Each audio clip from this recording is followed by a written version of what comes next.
Hi, ഞാനിന്ന് നിങ്ങളെ പരിചയപ്പെടുത്തുന്നത് വാരണാസിയിലെ പുരാതനമായ ഒരു ഘാട്ടാണ്. ആ ഘാട്ട് സ്ഥിതി ചെയ്യുന്നത് അസിഘട്ടിൻ്റെ അടുത്തായിട്ടാണ് സ്ഥിതി ചെയ്യുന്നത്.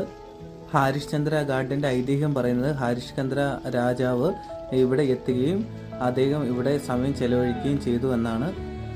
ആ സമയത്ത് അദ്ദേഹം ശ്മശാനത്തിൽ ഇവിടെ ജോലി ചെയ്തതായി ഐതിഹ്യത്തിൽ പറയുന്നു.